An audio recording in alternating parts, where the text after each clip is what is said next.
All right, everyone, here we are with ticker symbol HYLN, Hyliion Holdings Corp. And before we jump into this chart, I want to say welcome to all the first-time viewers and investors. Welcome to the channel. Invest for tomorrow. To all the subscribers, welcome back.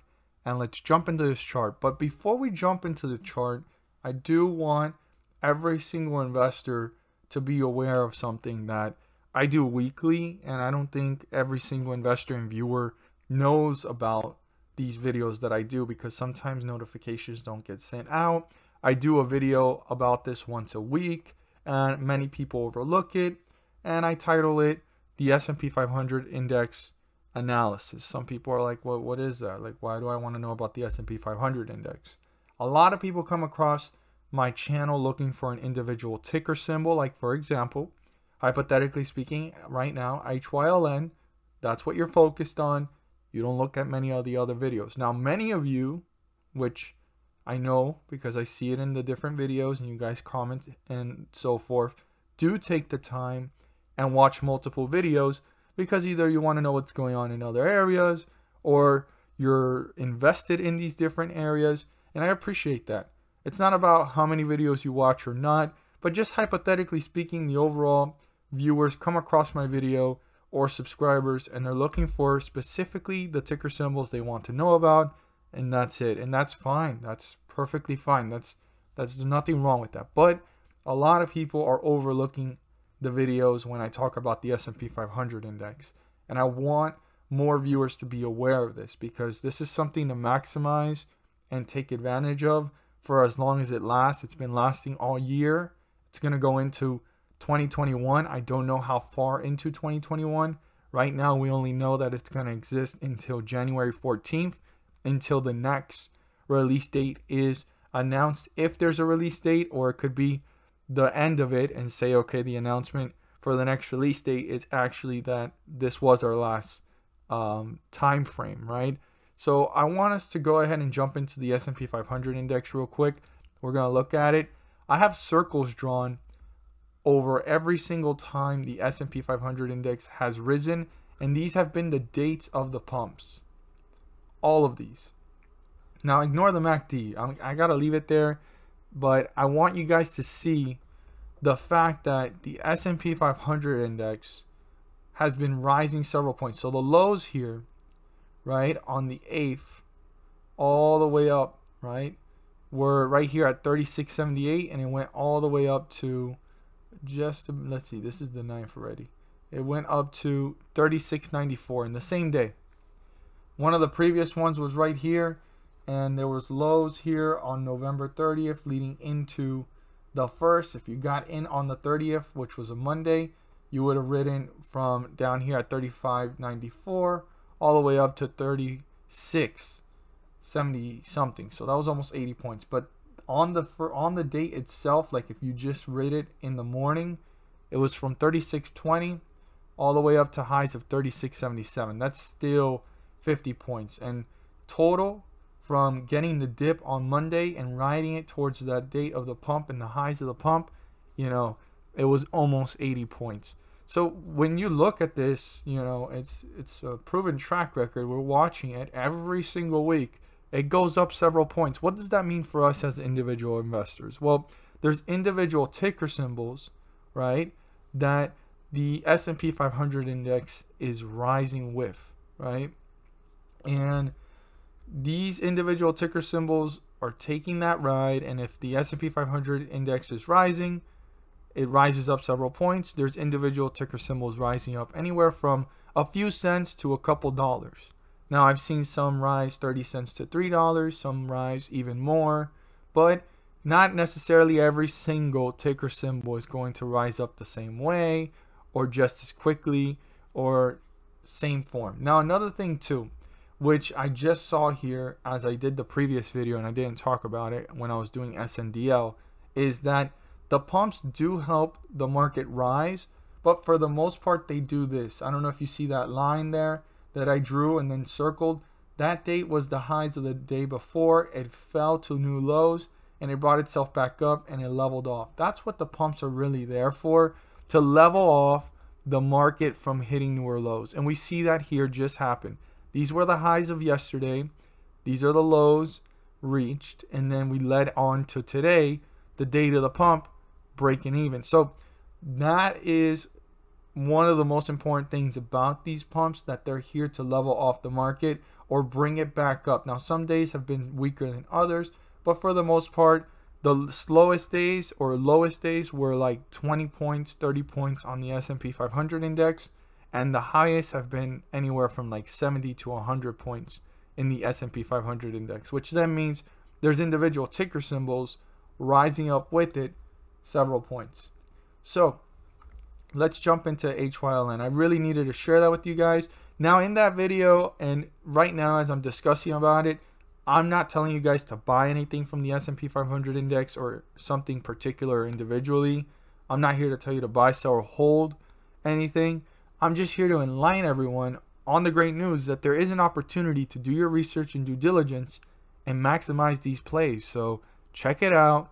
My previous video, which is talking about leading into Tuesday's pump, it would be a great video for you to check out if you haven't seen any of those, and watch and then look at previous ones as well if you want, so you can see how this has been working its way to this point, and then do your due diligence and work for in that sector, right, of the S&P 500 index, and find out of those 500 ticker symbols which ones work best for you. But again, I'm not here to tell you to buy, sell, or hold anything in particular.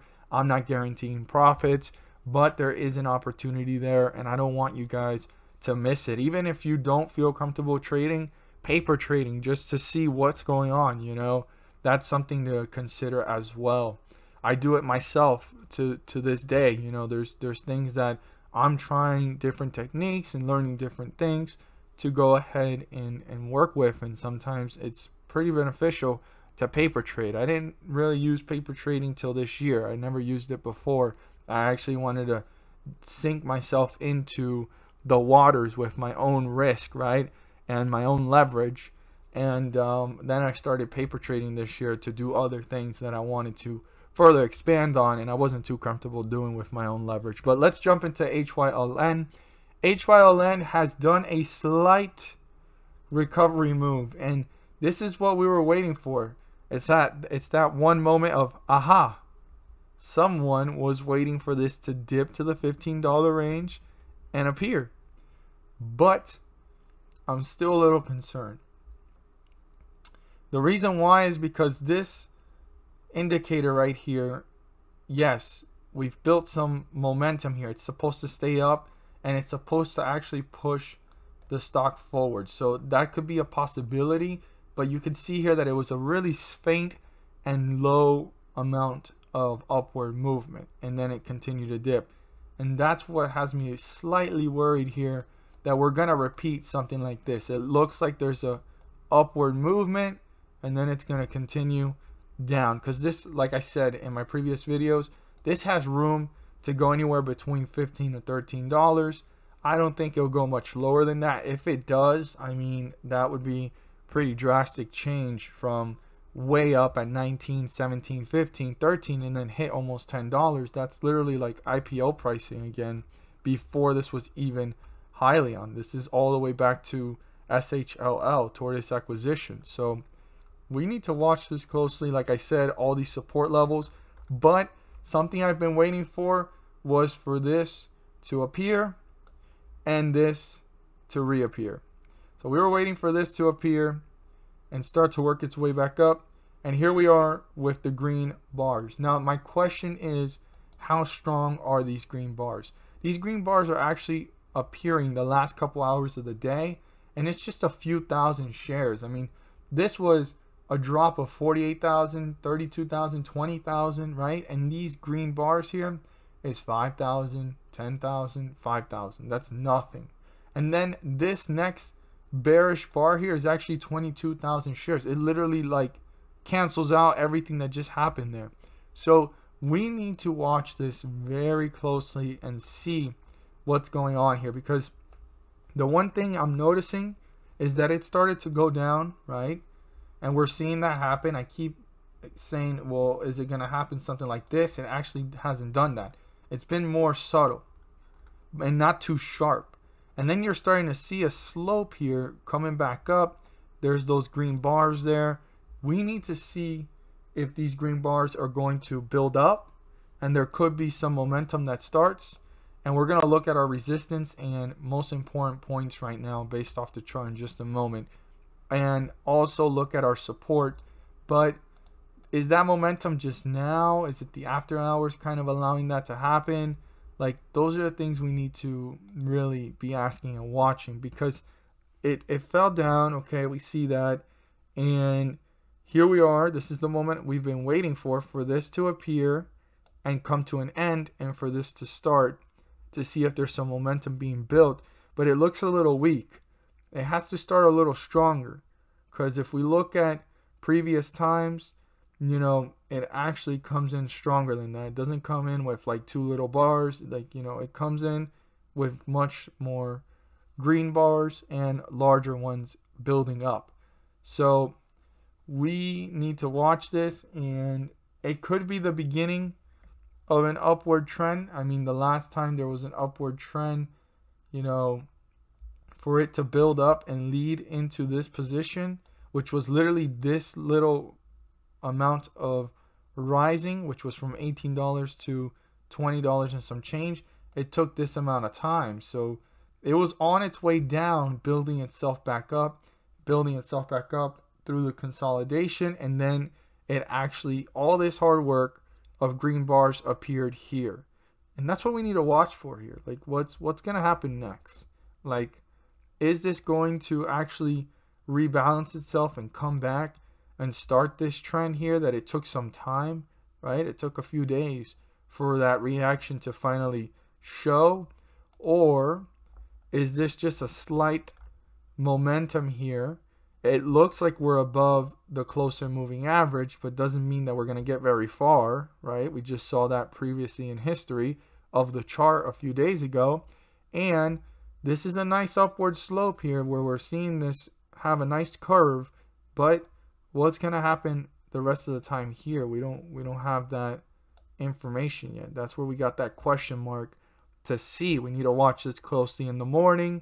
We're going to look at this based off of our resistance, our support, but that slight curve, and especially how steep it is and already moving up, is pretty interesting. Because remember, this was like a slight curve that took for a while. This is like really fast. Boom. Now the question is, will this continue in that direction, finally cross the midway point and get to newer highs, which will then bring this up in that direction to those newer highs and newer resistance levels. So we need to watch. We need to watch. I look forward to seeing your guys' comments down below, what your guys' thoughts are on this, or also what your guys' thoughts are on the S&P 500 videos, if you've watched them before, or if you didn't even know and that you actually are now aware. You know, I would love to know and kind of get some information and feedback on that as well, because I feel like a lot of my subscribers are not aware of that. They don't know that I even do those videos. So let's see here, Hyliion. So we have bearish territory right now. We're below the 50-day moving average. The 50-day moving average is 1672. Super important number. I think that's probably the most important number the bulls have to break through. Like every other number I'm about to talk about, super important to get to that journey in that direction. But I think personally that is the most important number right now. And even as it continues to move, it's still an important number because it's above this resistance level. And even if the bearish territory continues to go down with the stock a little bit, or if the stock hangs out sideways and this 50-day moving average gets closer to the price, there's still important numbers here to keep in mind. So our support is 1537. If that gets broken through, you know, we're on our way down to newer lows, hitting newer support levels, and getting deeper into bearish territory and deeper into the whole entire below the 50-day moving average concept and getting down to these points. So let's look here. We talked about it yesterday, that 15 point area, which I don't get exactly which one it was, but I think it was like 1567, 1569. around that area. I don't recall yet which one I talked about yesterday, but it was in that area. We're getting really close to it. You can see the red dotted line. Now, if that gets broken through, our next support level here is $12.91. Literally $12.91. And there's another one here, but that's still in the $15 mark. The next one is $12.91. I'd round it up to $13 to watch it, but to be exact, it's $12.91. So I really want every single investor to write that down and keep those numbers in mind. 15.67.69, give or take, as well in the near term. And then also, if you want to round up that $12.91 to $13. So that's going back to Tortoise Acquisition SHLL time. So here we are, and our support is 15.37. We're currently at 15.76. So if it breaks through this support of 15.37, I highly consider watching how this stock is reacting, how quickly is it moving to newer lows, and pulling further away from the 50-day moving average into bearish territory. On the other hand, we have our resistance. But before I talk about this resistance, I really want to talk about the resistance here before the drop, and that was 16.61. That's a very important resistance level to break through to get closer to the 50-day moving average and to get back into bullish territory. So very important number. But before getting to any of those numbers, down here at 15.94 is just as important. Now, this is an indicator to let us investors know where this is heading and building momentum if it gets broken through, but it does not signify that the bulls have gained control. The bulls don't gain control until they break through the 50-day moving average and significantly break away from it into bullish territory. But to get up to these numbers anywhere above the 50-day moving average, the first point that needs to be broken through and starts the catalyst is this resistance level. Doesn't guarantee that the bulls have gained control, but it is the first step for them to start turning that into a support and work their way up to newer highs and new resistance levels. So 15.94 definitely needs to be broken through by the bulls so that the bears don't continue to tear this one down. As always, if you found this video helpful and informative, please do so and subscribe. Don't forget to click on the bell to turn on all notifications and not miss a single video that I post. Share this with your friends and community, and don't forget to hit the like button to let me know you watched this video. Thank you guys so much for watching, and let's make some money.